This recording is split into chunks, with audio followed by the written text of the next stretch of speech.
एक अंधी माँ की दर्द भरी कहानी। ये कहानी आपको सोचने पर मजबूर कर देगी। इस कहानी को सुनकर आप ये सोचने पर मजबूर हो जाएंगे कि ऐसी भी संतान होती है। मित्रों, दुनिया में मनुष्य इतना नीचे गिर जाएगा ये कभी सोचा भी नहीं होगा।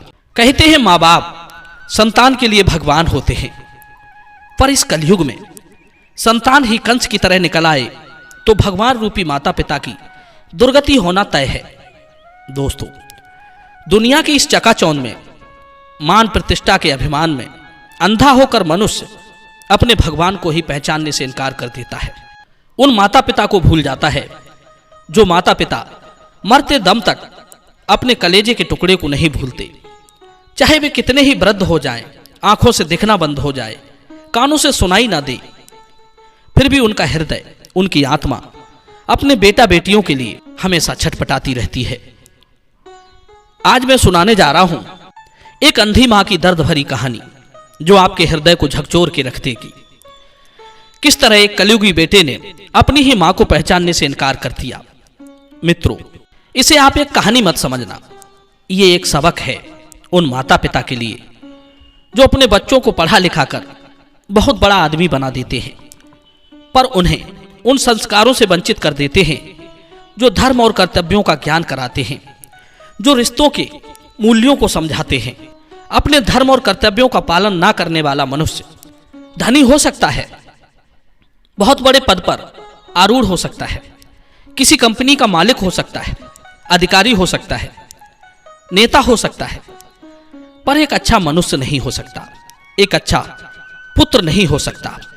मित्रों, एक मां अपने बच्चे के लिए कितना दुख उठाती है ताकि उसका बच्चा सुरक्षित और सुखी रहे।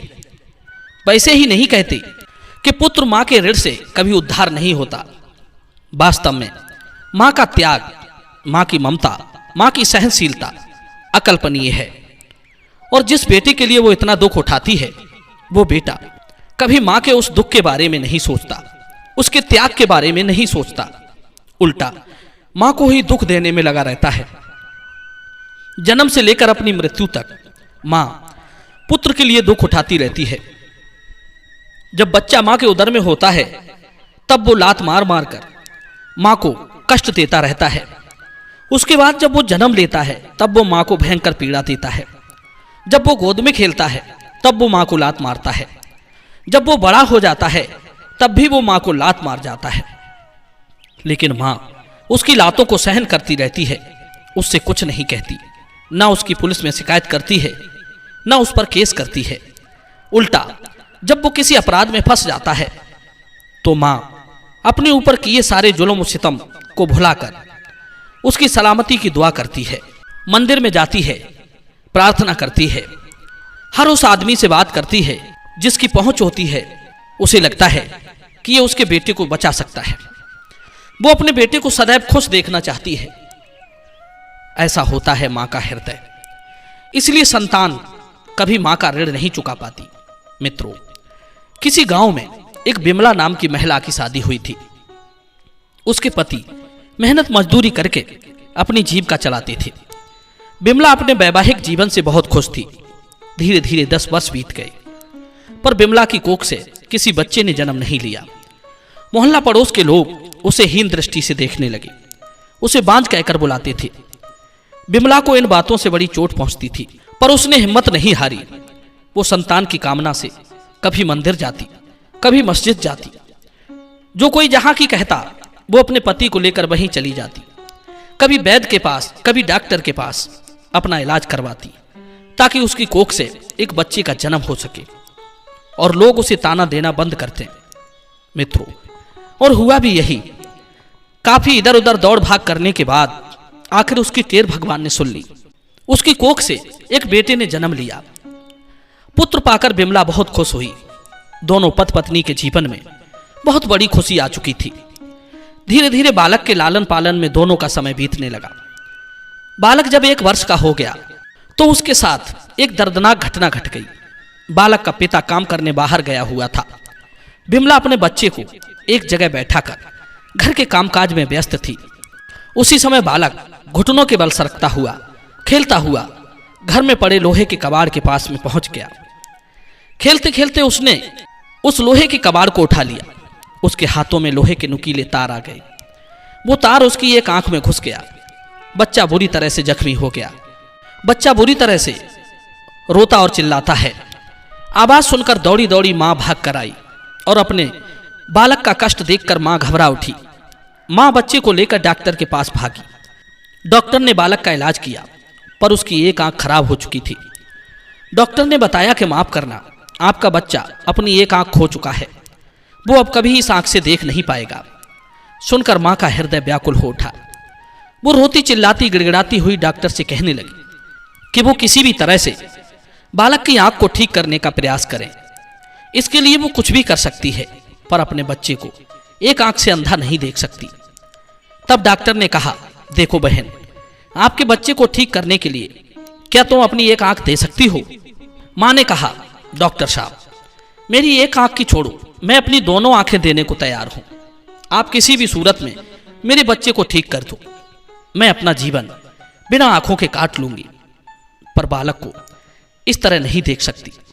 डॉक्टर ने कहा, देखो, यदि तुम अपनी आंख नहीं देती हो तो भी तुम्हारा बच्चा एक आंख से देखता रहेगा। पर मां नहीं मानी। उसने अपनी एक आंख निकलवा कर अपने बच्चे को लगवा दी। बच्चा कुछ ही दिनों में पूरी तरह से स्वस्थ हो गया, पर मां एक आंख से कानी हो चुकी थी। मित्रों, धीरे धीरे समय बीतता है। कुछ दिनों के बाद उसके पति की मृत्यु भी हो जाती है। बेचारी बिमला अपने बेटे के साथ उस घर में अकेली रह जाती है।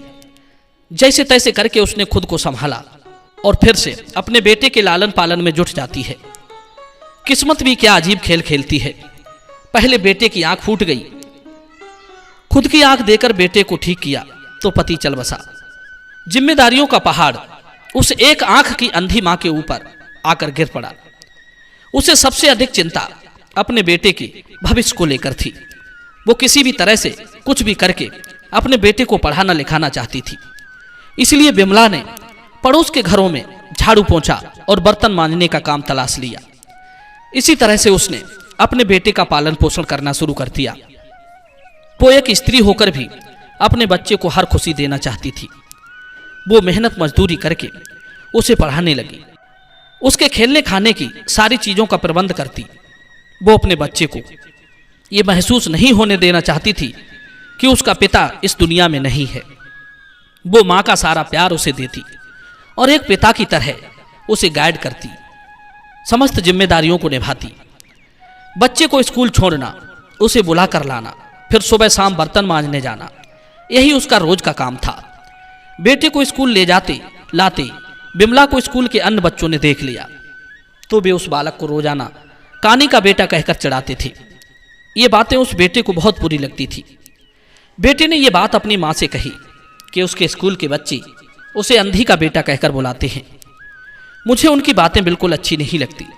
तब मां ने कहा, बेटे, तुम सब कुछ सहन कर लिया करो। वे अपना समय तुम्हारी निंदा में लगाते हैं, तुम अपना समय अपनी पढ़ाई में लगाया करो। पढ़ लिखकर जब तुम बहुत बड़े आदमी बन जाओगे तब कोई तुम्हारी निंदा नहीं करेगा, कोई तुम्हें नहीं चिढ़ाएगा। बड़े आदमी में अगर कोई दोष भी होता है तो भी लोग उसकी प्रशंसा ही करते हैं। तुम उनकी निंदा को आगे बढ़ने का माध्यम बना लो।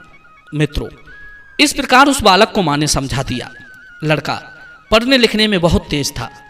धीरे धीरे उसने इंटरमीडिएट तक की शिक्षा पूरी कर ली। उसके बाद आगे की पढ़ाई के लिए वो शहर में चला गया। जैसे जैसे बेटे की शिक्षा आगे बढ़ती गई, मां पर जिम्मेदारियों का बोझ भी बढ़ता चला गया। उसने अपना काम और भी कई घरों में बढ़ा लिया। पूरे दिन बेचारी झाड़ू पोंछा करती रहती थी। सुबह से शाम तक उसे दूसरे के घरों से काम से फुर्सत नहीं मिलती थी। कई बार वो हारी थकी भूखी ही सो जाती थी। कभी कभी वो अपने बेटे की याद करके खाना नहीं खाती। सोचती, पता नहीं मेरे बेटे ने खाना खाया होगा कि नहीं। पूरे महीने की अपनी मजदूरी के पैसे इकट्ठे करके वो अपने बेटे के पास भिजवा देती, जिससे वो अपने स्कूल की फीस भरता और जो पैसे बचते उनसे अपने कमरे का किराया और खाने पीने का खर्च चला लेता। बेटे को नहीं पता था कि मां उसकी पढ़ाई का खर्च किस तरह उठाती है, वो कितना परिश्रम करती है सिर्फ उसके अच्छे उज्जवल भविष्य के लिए। मित्रों, मां के मन में बेटे को लेकर बड़े बड़े सपने थे। सोचती कि पढ़ लिख कर जब उसका बेटा कोई अधिकारी बनेगा तो उसके सारे दुख दूर हो जाएंगे। इन्हीं सपनों को लेकर वो अपने काम में लगी रहती थी और अपने बेटे को खर्च भेजती रहती थी। काम करते करते माँ के हाथों की रेखाएं तक मिट गईं। कई वर्ष बीत गए। एक दिन बेटे की चिट्ठी आती है। उसने बताया कि माँ, मैं कलेक्टरेट बन गया हूँ। सुनकर माँ बड़ी प्रसन्न हो जाती है। आज उसकी वर्षों की मेहनत सफल हो चुकी थी, मगर एक बात का उसे अफसोस था कि बेटा कलेक्टरेट बन गया, पर उसने ये बात मुझे चिट्ठी भेजकर बताई। खुद आकर बता देता तो मुझे और भी ज्यादा खुशी होती। वर्षों पहले देखा था, तब से उसे देखने को मेरी आंखें तरस गई हैं। मैं उसे कलेक्टरेट के रूप में अपनी आंखों से देखना चाहती हूँ। माँ ने यही सब बातें एक चिट्ठी में लिखकर बेटे को भेज दी, पर बेटे ने माँ की चिट्ठी पर ध्यान नहीं दिया। बेटा नहीं समझा कि मेरे बिना उसकी क्या हालत रही होगी।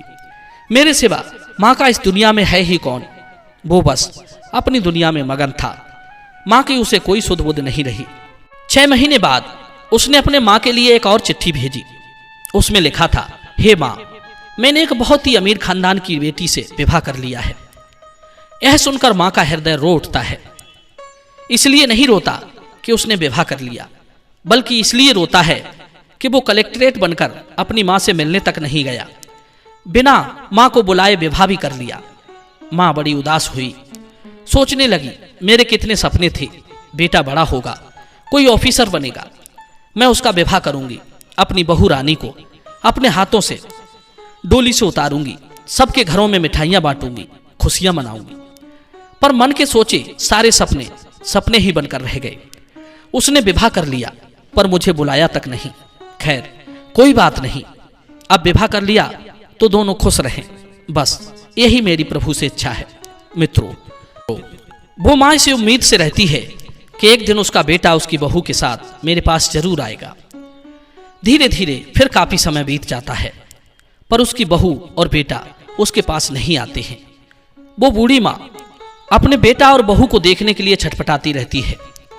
कुछ दिन बाद बेटे ने चिट्ठी भेजकर माँ को यह खबर दी कि वो अब एक बेटे का पिता बन गया है। तुम्हारा एक सुंदर सा पोता घर में आ गया है। मित्रों, चिट्ठी को पढ़कर माँ के सब्र का बांध टूट जाता है। माँ से अब रहा नहीं गया।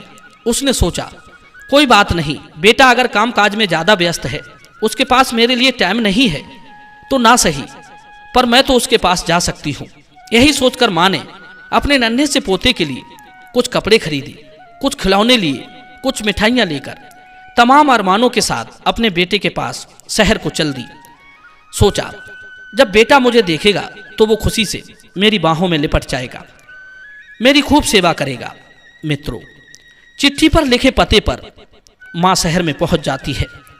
पूछती हुई कलेक्ट्रेट साहब के बंगले पर आती है, जहां तमाम नौकर चाकर और गाड़ियां खड़ी थी। वहां की शानो शौकत देखकर माँ का हृदय खुशी से भर जाता है कि उसका बेटा कितना बड़ा आदमी बन गया है, कितनी आनंद की जिंदगी जी रहा है।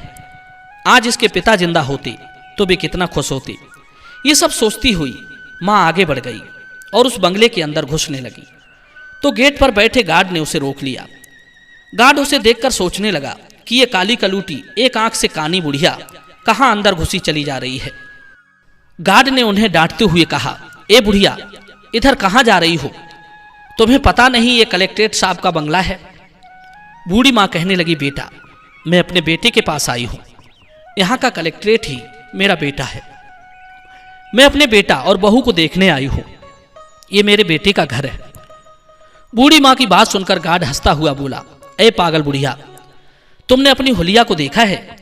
मैले कुचैले फटे पुराने कपड़े पहनकर यहाँ आई हो और कह रही हो कि कलेक्ट्रेट साहब मेरे बेटा हैं। ये कहकर कहीं तुम उन्हें बदनाम तो नहीं करना चाहती? तब बूढ़ी माँ वो चिट्ठी उस गार्ड को दिखाती है जो कलेक्ट्रेट साहब ने अपनी माँ को भेजी थी। चिट्ठी देखकर गार्ड समझ जाता है कि यह बूढ़ी माई सच कह रही है, वास्तव में ये हमारे साहब की माँ है। तभी गार्ड उन्हें अंदर जाने की इजाजत दे देता है।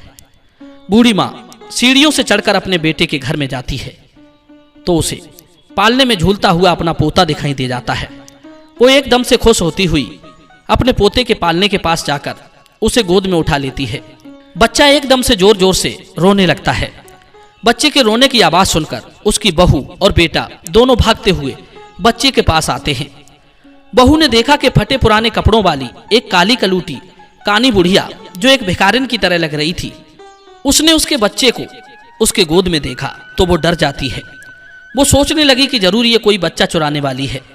बहू उसे डांटती हुई कहने लगी, कौन हो तुम और घर के अंदर कैसे आ गई? तुम्हें किसी ने रोका नहीं? इतना कहकर वो बूढ़ी माँ की गोद से बच्चे को छीन लेती है। इतने में उसका बेटा आ जाता है। बेटे को देखकर माँ की आंखें भर आईं। कहने लगी, बेटा काफी दिन हो गए तुम मुझसे मिलने नहीं आए। मुझे तुम्हारी याद आ रही थी। मैं अपनी बहू और पोते से भी नहीं मिल पाई, इसलिए तुम्हें देखने को चली आई। बूढ़ी माँ को इस प्रकार बेटा बेटा कहते देखकर कलेक्ट्रेट साहब की पत्नी कहने लगी, अरे तुमने तो अपनी माँ के बारे में मुझे कभी बताया नहीं कि तुम्हारी माँ भी है। क्या यही तुम्हारी माँ है?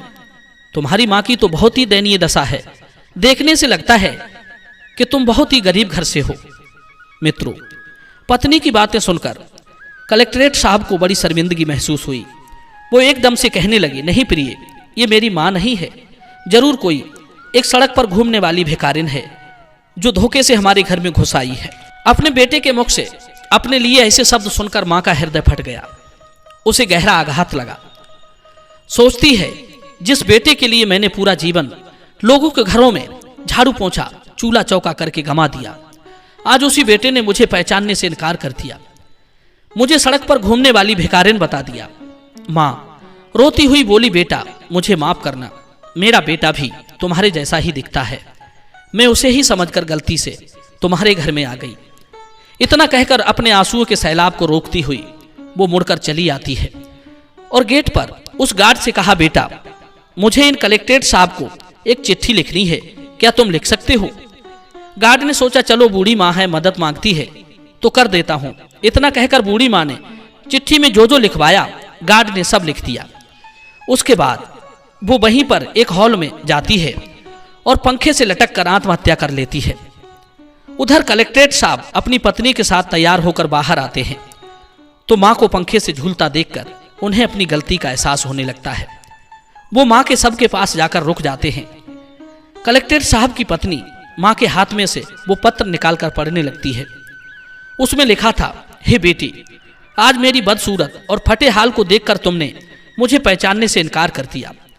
बचपन से तुम मेरी फूटी आंख को देखकर मुझे कुरूप समझते रहे, पर तुम्हें यह नहीं पता कि मैं एक आंख से कानी तुम्हारे लिए हुई थी। बचपन में तुम्हारी एक आंख में तार घुस गया था। डॉक्टर ने कहा था कि अगर इसको दोनों आंखों से सही देखना चाहती हो तो एक आंख दे दो। बेटा, मैंने अपनी एक आंख निकलवा कर तुम्हारी आंख में डलवा दी। तुम फिर से दोनों आंखों से देखने लगे। तुम्हारी खातिर मैं पूरी जिंदगी कानी बनकर रही। तुम्हें अपनी पत्नी के सामने मुझे कानी कुरूप देखकर लज्जा आ रही थी, इसीलिए मैं उस कुरूप शरीर को नष्ट कर रही हूं। तुम सदा खुश रहना, यही मेरी दुआ है। अपनी पत्नी और बच्चे के साथ में हमेशा खुश रहना। तुम्हें अब कभी मेरे कारण शर्मिंदा नहीं होना पड़ेगा। तुम्हें कोई कानी का बेटा नहीं कहेगा। मित्रों, माँ की चिट्ठी पढ़ते ही बेटा सर पकड़कर जमीन पर गिर पड़ता है। जो बेटा अपनी माँ का नहीं हो सका वो किसी का नहीं हो सकता। जिस माँ ने मेहनत मजदूरी करके पढ़ाया लिखाया, योग्य बनाया, तुम उसी को भूल गई। ऐसी संतान के लिए धिक्कार है। ऐसे बेटों की दुर्गति होती है जो माँ बाप को भूल जाते हैं या उन्हें अकेला छोड़कर चले जाते हैं। जीवन में माँ बाप ना होते तो ये पद और ये पैसा कहाँ से आता? सबसे बड़ी दौलत माँ बाप ही होते हैं। मित्रों, यदि इस कहानी ने आपका दिल छुआ हो तो कहानी को लाइक करना और वीडियो को शेयर करना। मिलते हैं अगली वीडियो में। आप सभी का बहुत बहुत धन्यवाद।